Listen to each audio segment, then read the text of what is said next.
Engkau sempurnakan kehadiran-Mu di tempat ini melalui kebenaran firman-Mu yang ingin Engkau sampaikan bagi kami. Kami tahu kami terbatas, oleh karena itu kami mohon hikmat Tuhan. Kami mohon biarlah sungguh kuat kuasa Roh Kudus menolong kami, memberikan kepada setiap kami pencerahan, sehingga kami dapat mengerti, memahami akan kebenaran firman Tuhan, dan setiap kami juga dimampukan untuk menjadi pelaku-pelaku kebenaran firman Tuhan.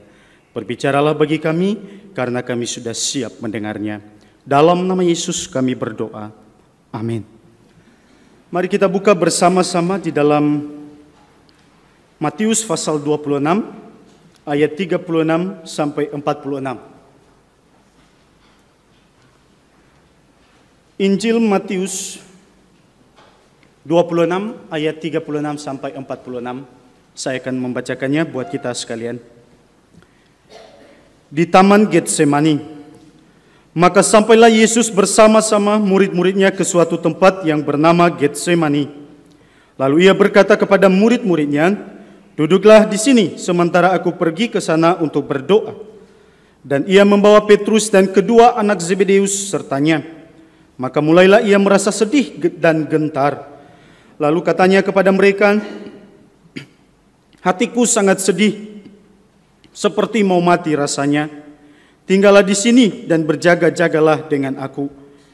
Maka ia maju sedikit, lalu sujud dan berdoa katanya, "Ya Bapakku, jikalau sekiranya mungkin, biarlah cawan ini lalu daripadaku, tetapi janganlah seperti yang ku kehendaki, melainkan seperti yang Engkau kehendaki." Setelah itu ia kembali kepada murid-muridnya dan mendapati mereka sedang tidur. Dan ia berkata kepada Petrus, "Tidakkah kamu sanggup berjaga-jaga 1 jam dengan aku? Berjaga-jagalah dan berdoalah, supaya kamu jangan jatuh ke dalam pencobaan. Roh memang penurut, tetapi daging lemah." Lalu ia pergi untuk kedua kalinya dan berdoa katanya, "Ya Bapakku, jikalau cawan ini tidak mungkin lalu, kecuali apabila aku meminumnya, jadilah kehendak-Mu."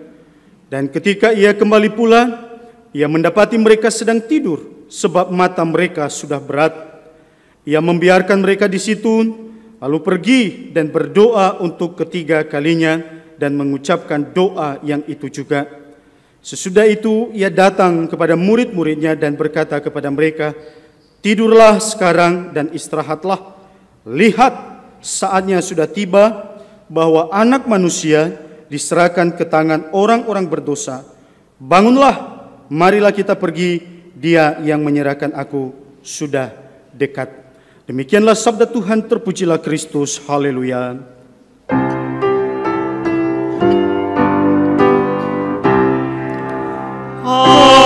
Haleluya, haleluya,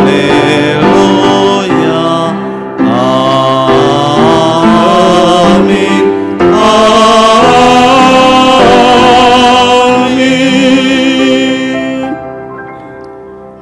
Shalom Bapak Ibu Saudara. Bagaimana kabarnya pagi ini? Puji Tuhan. Bapak Ibu dan Saudara yang terkasih dalam Kristus Yesus, tema perenungan kita di awal bulan Juni ini adalah Allah yang bersekutu. Saudara, ada seorang misionaris yang terkenal yang bernama Hudson Taylor. Jadi nama lengkapnya James Hudson Taylor. Dia adalah seorang misionaris, seorang penginjil dari gereja Kristen Protestan. Dia berasal dari Inggris. Jadi pada waktu itu dia mempersembahkan kurang lebih 51 tahun umurnya itu untuk melayani di Cina. Dan yang menarik, dia dipakai oleh Tuhan secara luar biasa di Cina sehingga dia bisa berkhotbah dengan beberapa bahasa Tionghoa pada waktu itu. Jadi selama 51 tahun dari usianya, saudara, dia persembahkan untuk melayani Tuhan di Cina. Saudara, yang menarik adalah di akhir dari kehidupannya, di bulan-bulan terakhir dari kehidupan seorang Hudson Taylor, dia menjadi sangat lemah sekali, saudara. Dia menjadi sangat lemah, tidak berdaya oleh karena kelemahan fisik yang dialami. Lalu pada saat itu, saudara, dia menulis surat kepada sahabat baiknya, dan di dalam suratnya itu dia menulis begini, "Aku sudah tidak kuat lagi. Aku sangat lemah. Aku sudah tidak bisa bekerja lagi. Bahkan membaca Alkitab pun aku sudah tidak kuat. Sekarang yang bisa kulakukan adalah berbaring diam di lengan Allah seperti seorang anak kecil.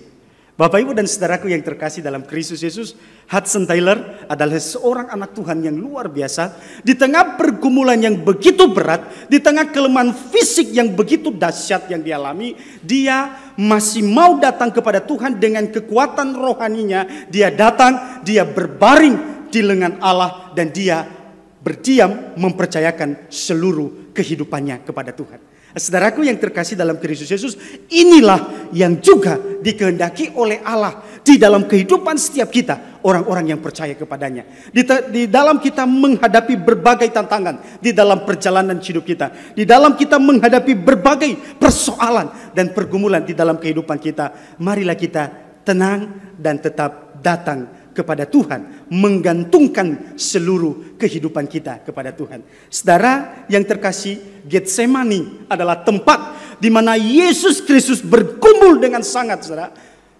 sebelum dia akhirnya menyelesaikan misi Allah di dalam dunia ini, yakni penyelamatan umat manusia yang berdosa. Di dalam bagian yang barusan kita baca tadi, di situ disampaikan bahwa Yesus merasakan kesedihan yang luar biasa, sehingga di situ dituliskan, hatiku sangat sedih seperti mau mati rasanya. Jadi saudara, ini menunjukkan kepada kita sesungguhnya betapa beratnya penderitaan yang akan dihadapi oleh Kristus Yesus untuk menggantikan dan menebus umat manusia yang berdosa. Sehingga baik di dalam Matius maupun di dalam Lukas, di situ dikatakan bahwa ia semakin bersungguh-sungguh berdoa dan peluhnya keluar seperti titik-titik darah yang berjatuhan ke tanah. Itu karena pergumulan yang dahsyat, saudara. Itu karena pergumulan yang luar biasa yang dihadapi oleh Kristus Yesus. Coba saja bayangkan, saudara, kalau hari ini saudara sudah tahu bahwa besok saudara akan menderita luar biasa, betapa bergumulnya saudara hari ini. Betapa menderitanya saudara hari ini. Kalau besok saya tahu bahwa besok saya akan disalibkan, saya akan menghadapi penderitaan yang luar biasa, pasti hari ini kita bergumul dengan sangat di hadapan Tuhan. Yesus tahu bahwa saatnya sudah datang, anak manusia akan diserahkan, dia akan menghadapi penderitaan yang luar biasa, saudara. Dan itulah yang digambarkan di dalam Alkitab, saudara. Hatinya sedih seperti mau mati rasanya. Itu karena apa, saudara? Karena penderitaan yang luar biasa. Peluhnya seperti titik-titik darah. Kenapa, saudara? Karena pembuluh darah di bawah kelenjar keringat itu pecah karena tekanan yang begitu berat, karena pergumulan yang begitu dahsyat. Dan itu yang dialami oleh Kristus Yesus. Namun, saudara, ada hal yang menarik yang perlu untuk kita teladani dari Kristus dikala dia menghadapi pergumulan yang luar biasa untuk apa? Menggantikan dan menebus umat manusia yang berdosa. Yang pertama, saudara, yang bisa kita teladani dari Kristus adalah ketika dia menghadapi pergumulan yang begitu dahsyat, ia masih bersekutu dengan Bapa. Makanya di dalam ayat yang kita baca ada beberapa kali dikatakan sujud dan berdoa. Mulai dari ayat 36, coba perhatikan di bagian terakhir. Lalu ia berkata kepada murid-muridnya, duduklah di sini sementara aku pergi ke sana untuk berdoa. Ini berdoa pertama. Lalu ayat 39. Maka ia maju sedikit lalu sujud dan berdoa, katanya, ya Bapakku, jika sekiranya mungkin biarlah cawan ini lalu daripadaku. Tetapi janganlah seperti yang ku kehendaki, melainkan seperti yang engkau kehendaki. Jadi ini ayat yang kedua yang ada kata sujud dan berdoa. Lalu ayat 42. Lalu ia pergi untuk kedua kalinya dan berdoa, katanya, ya Bapakku, jikalau cawan ini tidak mungkin lalu kecuali apabila aku meminumnya, jadilah kehendakmu. Ini ayat yang ketiga yang ada kata sujud dan doa. Lalu yang keempat, ayat yang terakhir di ayat 44. Ia membiarkan mereka di situ lalu pergi dan berdoa untuk ketiga kalinya dan mengucapkan doa yang itu juga. Ini yang menarik, saudara, yang bisa kita teladani dari seorang Kristus Yesus ketika dia menghadapi pergumulan yang begitu berat, ketika dia akan menghadapi penderitaan yang begitu dahsyat untuk menggantikan umat manusia yang berdosa. Ia datang kepada Bapa, ia bersekutu kepada Bapa. Dan yang menarik, saudara, kalau kita memperhatikan di dalam kitab Injil, kita bisa menemukan beberapa ayat, saudara, yang menunjukkan bahwa sesungguhnya Tuhan Yesus itu senantiasa mengutamakan doa di dalam kehidupan dan pelayanannya. Contohnya misalnya di dalam Markus 1 ayat 35. Alkitab berkata bahwa pagi-pagi, benar saudara, waktu hari masih gelap, ia pergi ke tempat yang sunyi dan berdoa di sana. Jadi pagi-pagi benar, sebelum melakukan segala sesuatu, ia pun datang ke tempat yang sunyi dan dia berdoa di sana. Dan bukan hanya itu saja saudara, kalau saudara memperhatikan juga nanti di dalam Lukas 6 ayat 12, sebelum Yesus memilih ke-12 muridnya, Alkitab menuliskan bahwa ia berdoa kepada Bapa semalam-malaman. Jadi sesungguhnya doa itu sudah menjadi gaya hidupnya. Dengan kata lain bahwa Yesus Kristus senantiasa mengutamakan yang namanya persekutuan dan doa dalam kehidupan dan pelayanannya. Dan sesungguhnya saudaraku, inilah teladan yang Kristus berikan kepada setiap kita yang percaya kepadanya. Dan termasuk saudara, ketika dia menghadapi penderitaan yang luar biasa, ia pun datang kepada Bapa. Ia bersujud dan berdoa kepada Bapa. Dan yang menarik kalau kita memperhatikan saudara, apa hasil ketika dia sungguh-sungguh bergumul, bersekutu dan datang kepada Bapa di tengah-tengah pergumulan yang dihadapi, kita bisa menemukan ada dua hasil saudara yang dialami oleh Kristus Yesus. Yang pertama adalah di dalam Lukas 22 ayat 43, bisa dibuka. Lukas 22 ayat 43.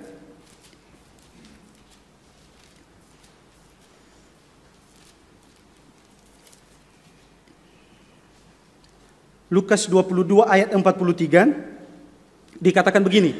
Maka seorang malaikat dari langit menampakkan diri kepadanya untuk memberi kekuatan kepadanya. Ini menarik saudara. Jadi karena Kristus ketika dia menghadapi pergumulan yang maha dahsyat, yang luar biasa itu, ia datang kepada Bapa, maka perhatikan di situ memang kehendak Allah harus terus dijalankan. Jadi kehendak Allah tidak bisa dibatalkan, tetapi yang menarik adalah karena dia datang kepada Bapa, maka pada saat itu juga dia beroleh kekuatan untuk menjalankan apa yang menjadi kehendak Allah itu. Jadi di situ dikatakan tadi malaikat Tuhan datang kepadanya dan di situ dia beroleh kekuatan untuk apa? Menjalankan apa yang menjadi kehendak Allah di dalam kehidupannya. Jadi Kristus diutus oleh Allah, oleh Bapa ke dalam dunia untuk menjalankan misi Bapa bagi dunia ini, yakni penyelamatan umat manusia yang berdosa. Maka Kristus harus maju terus untuk menyelesaikan misi Bapa itu. Kehendak dan rencana Allah harus dia kerjakan di dalam kehidupannya. Jadi kehendak Allah tidak bisa dibatalkan. Sebenarnya saudara, kalau Kristus mau, dia bisa saja lari dari kenyataan itu. Tetapi perhatikan saudara-saudaraku yang terkasih, Kristus ketika menghadapi semuanya itu, dia datang bersekutu kepada Bapa, dan inilah yang membuat dia juga tetap kuat untuk apa? Untuk menjalani penderitaan itu. Jadi malaikat Tuhan datang memberikan kekuatan kepadanya, dan Kristus pun dengan penuh kekuatan keberanian dia menjalani semuanya itu. Jadi dia tunduk di bawah kehendak Bapa. Jadi ini poin yang kedua saudara, yang menjadi hasil dari persekutuannya dengan Bapa. Kalau yang pertama tadi dia beroleh kekuatan, lalu yang kedua Kristus menundukkan kehendaknya di bawah kehendak Bapa. Sebenarnya saudara, pergumulan Yesus di Taman Getsemani, persekutuannya dengan Bapa juga menjadi teladan yang hidup bagi kita. Bagaimana seharusnya kita berdoa di hadapan Tuhan. Saudara, tidak salah kita punya permohonan permintaan yang banyak kepada Tuhan. Saudara. Tidak salah. Karena kita sebagai anak Tuhan, ada juga ayatnya, mintalah. Jadi meminta kepada Bapa tidak salah saudara. Apapun yang kita butuhkan dalam hidup ini, apapun yang kita inginkan, kita bisa minta kepada Bapa. Tapi Yesus sudah memberikan satu konsep doa yang benar saudara. Jadi kita harus berkata kepada Bapa, jangan apa yang aku kehendaki, melainkan apa yang engkau kehendaki. Maka persekutuan Yesus dengan Allah Bapa itu membuat dia menundukkan kehendaknya di bawah kehendak Bapa. Demikian juga halnya dalam hidup kita saudara. Kalau kita senantiasa membangun persekutuan yang intim dengan Allah, maka itu yang akan terus menolong saudara dan saya untuk terus menerus tunduk di bawah kehendak Allah selama saudara dan saya hidup dalam dunia ini. Kenapa sering sekali kita kadang-kadang tidak bisa tunduk di bawah kehendak Bapa? Itu karena apa saudara? Karena kita belum memiliki persekutuan yang intim dengan Allah. Kalau seseorang itu terus-menerus membangun kehidupan doa, persekutuan dengan Allah Bapa, maka dia akan semakin memahami Allah Bapa. Demikian juga sebaliknya Allah memahami dia, dan dia akan terus-menerus menundukkan kehendaknya di bawah kehendak Allah, karena dia semakin mengenal siapa Allah yang dia percayai. Dan Kristus melakukan semuanya itu, saudara. Itu yang dialami oleh Kristus. Jadi pergumulannya, persekutuannya dengan Bapa membuat dia beroleh kekuatan dan keberanian untuk menjalankan misi Bapa itu, untuk menjalani penderitaan itu. Dan yang kedua, persekutuannya dengan Bapa membawa dia menundukkan kehendaknya di bawah kehendak Bapa. Saudaraku, inilah pentingnya doa, saudara.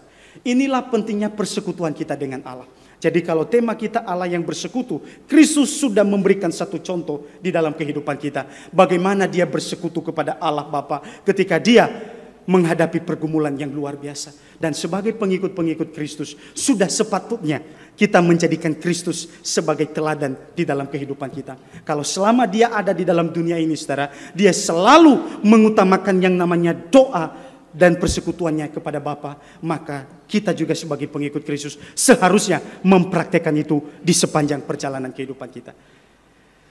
Jadi bukan saja hanya ketika kita menghadapi pergumulan baru datang kepada Tuhan, tapi Yesus di sepanjang kehidupan dan pelayanannya dia selalu mengutamakan doa dan persekutuan, termasuk ketika dia menghadapi pergumulan. Nah, kita juga harusnya seperti itu. Jadi bukan hanya waktu ada masalah saja. Celakanya adalah banyak orang Kristen justru baru datang ketika menghadapi penderitaan. Dan lebih celaka lagi adalah memaksakan kehendaknya kepada Bapa.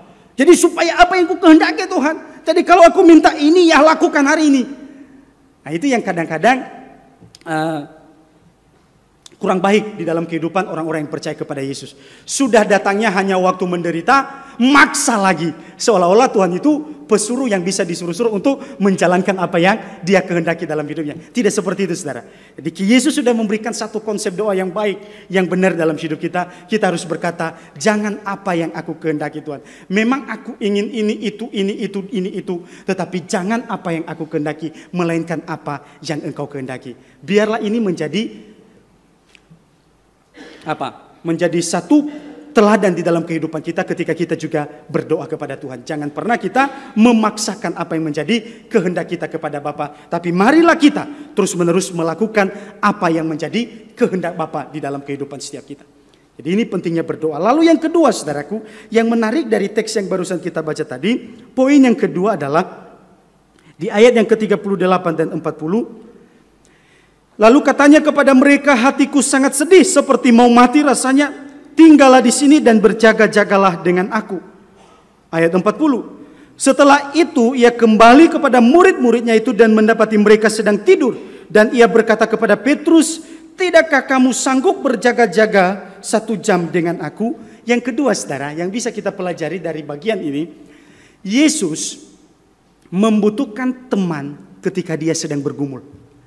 Di dalam diri Yesus ada dua natur, yang ilahi dan manusia. Jadi dia adalah Allah yang sejati dan dia adalah manusia yang sejati. Tetapi perhatikan, saudaraku, ketika dia menghadapi pergumulan yang luar biasa, ketika dia menghadapi pergumulan yang begitu berat, saudara, karena dia akan menggantikan umat manusia yang berdosa, dia harus menjalani penderitaan yang dahsyat. Di situ dia meminta kepada Petrus dan juga kedua anak Zebedeus untuk tinggal dan berjaga-jaga bersama dengan dia. Itu menunjukkan kepada kita bahwa sesungguhnya Yesus juga membutuhkan teman, saudara, ketika dia menghadapi pergumulan yang luar biasa. Ini satu kebenaran, saudara, bahwa Yesus pun yang adalah Allah dan manusia sejati, dia pun ketika menghadapi pergumulan yang berat, dia membutuhkan seorang sahabat, dia membutuhkan teman yang bisa menemani dan berjaga-jaga bersama dengan dia. Tapi sayang, saudara, murid-muridnya tidak bisa menjadi sahabat yang baik. Murid-muridnya tidak bisa menjadi teman yang baik. Mereka malah tidur dan tidak bisa berjaga-jaga dengan dia. Sehingga Yesus pun harus berkumpul sendiri dan menjalaninya sendiri, saudara. Tanpa mereka berjaga-jaga bersama-sama dengan dia. Saudaraku yang terkasih di dalam Kristus Yesus, kita memang manusia. Dan sebagai manusia, kita ini adalah makhluk sosial, saudara, yang membutuhkan orang lain di dalam kehidupan kita. Tapi ingat, saudara, ada saat-saatnya di mana orang-orang tidak bisa memberikan pertolongan kepada saudara dan saya. Ada saatnya di mana tidak ada seorang pun yang bisa memberikan penghiburan dan kekuatan kepada saudara dan saya. Tetapi perhatikan satu hal, di dalam kesendirian saudara dan saya, di sana Kristus Yesus hadir. Dia yang sudah mengalami dan melaluinya di Taman Getsemani. Dia bergumul sendiri, dia berjalan sendiri. Tetapi perhatikan, di sana dia kuat. menghadapi semuanya. Dia pun yang sudah mengalami kesendirian itu, dia hadir di dalam kesendirian saudara dan saya. Makanya jangan pernah kecewa saudara, ketika tidak ada orang yang bisa memberikan pertolongan kepada saudara dan saya. Ketika tidak ada orang yang bisa memberikan kekuatan, ketika penghiburan lenyap, perhatikan, di dalam kesendirian Yesus ada di sana. Karena dia juga sudah pernah mengalami kesendirian. Ketika murid-muridnya tidak bisa menjadi sahabat yang baik, yang tinggal dan berjaga-jaga dengan dia. Dalam kesendirian dia bergumul dan dia maju terus menjalankan misi Bapa dalam dunia ini. Jadi dalam kesendirian saudara dan saya, Tuhan Yesus juga hadir di sana. Dan yang terakhir saudara, yang bisa kita perhatikan di dalam bagian yang barusan kita baca, di ayat yang ke-41, di situ dikatakan, berjaga-jagalah dan berdoalah supaya kamu jangan jatuh ke dalam pencobaan. Roh memang penurut tetapi daging lemah. Nah, saudara yang terkasih dalam Kristus Yesus, ini bagian yang ketiga yang bisa kita perhatikan dalam bagian ini. Jadi Yesus mengingatkan dan mengajar murid-muridnya untuk senantiasa berjaga-jaga dan berdoa. Jadi ketika dia melihat mereka tidur dan tidak bisa tinggal dan berjaga-jaga bersama dengan dia, pada saat itu dia pakai itu dan dia sampaikan kepada mereka supaya berjaga-jagalah senantiasa, atau dengan kata lain, waspadalah dan tetaplah berdoa. Supaya apa? Supaya kamu jangan jatuh ke dalam pencobaan. Roh memang penurut tetapi daging lemah. Saudara, memang kita diperhadapkan dalam dua hal ini dalam kehidupan ini saudara. Apakah mengikuti keinginan daging atau keinginan roh? Nah, Yesus berkata kalau roh itu memang penurut, tapi yang seringkali lemah itu adalah daging ini. Sehingga sekalipun banyak orang sudah menjadi Kristen berpuluh-puluh tahun, tapi masih hidup dalam kedagingan. Karena apa? Lebih memberikan porsi yang banyak kepada keinginan-keinginan daging. Nah, makanya Yesus ingatkan mereka bagaimana caranya supaya jangan jatuh ke dalam pencobaan. Engkau harus terus waspada dalam hidupmu, dan engkau harus terus menerus hidup dalam persekutuan, hidup di dalam doa kepada Bapa. Nah, ini pentingnya kita berdoa saudara. Jadi berdoa dengan sungguh-sungguh, dengan kepenuhan, dengan sepenuh hati. Nah, sehingga kita juga bisa menang atas segala cobaan, atas segala godaan di dalam hidup ini. Nah, Yesus sudah tahu hal itu saudara. Dan bukan hanya di zaman para murid saja saudara. Jadi banyak sekali godaan, tetapi juga di zaman kita ada banyak sekali godaan. Bahkan untuk seterusnya. Jadi kita akan terus menemukan yang namanya pencobaan dan godaan di dalam hidup ini. Tetapi Yesus sudah memberikan satu jawaban di dalam menghadapi segala pencobaan. Yaitu waspada dan senantiasa berdoa kepada Bapa. Ini kuncinya saudara. Makanya di dalam kehidupan kita sebagai anak-anak Tuhan, kita sudah menjadi orang Kristen. Mungkin ada yang sudah puluhan tahun, 10, 20, 30, bahkan mungkin sampai 50 tahun, bahkan sampai 70, 80 tahun. Tetapi saudaraku, jangan pernah puas hanya menjadi agama Kristen saja. Tetapi puaslah dalam hidup ini kalau kita sungguh-sungguh sudah membangun hubungan yang indah bersama dengan Tuhan. Jadi ada orang kadang-kadang puas dengan menjadi orang Kristen saja. Makanya begini saudara, ada orang yang pernah berkata begini, yang penting saya sudah jadi orang Kristen, saya sudah dibaptis. Masalah berdoa, masalah bersekutu, masalah ke gereja itu tidak jadi soal. Yang penting saya sudah jadi Kristen, saya sudah dibaptis. Jadi orang ini puas dengan menjadi agama Kristen dan sudah dibaptis. Saya mau katakan jangan pernah puas hanya menjadi agama Kristen dan sudah dibaptis. Karena kita juga harus membuktikan kepercayaan kita kepada Tuhan lewat hubungan kita dengan Tuhan. Bagaimana kita bersekutu kepada Tuhan, bagaimana kita beribadah kepada Tuhan, bagaimana kita berdoa kepada Tuhan. Jangan-jangan saudara, kalau ada orang sudah menjadi Kristen berpuluh-puluh tahun tapi tidak suka berdoa, tidak suka bersekutu, tidak suka beribadah, jangan-jangan dia itu belum sungguh-sungguh percaya. Kalau orang itu sungguh-sungguh sudah percaya kepada Kristus, maka dia akan membuktikannya lewat apa? Relasi yang terus-menerus dia bangun bersama dengan Tuhan. Dan salah satu saudaraku, contoh, salah satu teladan yang Kristus berikan kepada kita pada pagi hari ini adalah dengan hidup bersekutu, sujud, dan berdoa kepada Allah Bapa. Marilah kita sebagai pengikut-pengikut Kristus mempraktekkan ini di dalam kehidupan kita hari lepas hari, sehingga kita pun tetap beroleh kekuatan di dalam kita menjalani kehidupan ini. Amin. Tuhan Yesus memberkati kita sekalian. Mari kita berdoa. Bapa Surgawi, kami mengucap syukur untuk firman-Mu yang sudah kami baca, kami renungkan pada pagi hari ini. Kami boleh belajar dari Kristus yang kami percaya, bagaimana dia mengutamakan doa di dalam kehidupan dan pelayanannya. Bahkan ketika dia juga menghadapi penderitaan yang luar biasa, dia datang sujud dan berdoa kepada Bapa. Biarlah sungguh setiap kami yang sudah mengaku Kristen, menjadi orang percaya kepada Kristus, kami menjadikan Kristus sebagai teladan dalam hidup kami. Biarlah sungguh setiap kami senantiasa mengutamakan doa di dalam kehidupan kami. Terima kasih Bapa untuk kebenaran firman-Mu. Kalau hamba-Mu sudah selesai berbicara, biarlah sungguh Roh Kudus terus berkarya dalam hati kami, memeteraikan kebenaran firman-Mu dan menjadikan kami pelaku-pelaku kebenaran firman Tuhan. Di dalam nama Yesus kami berdoa. Amin.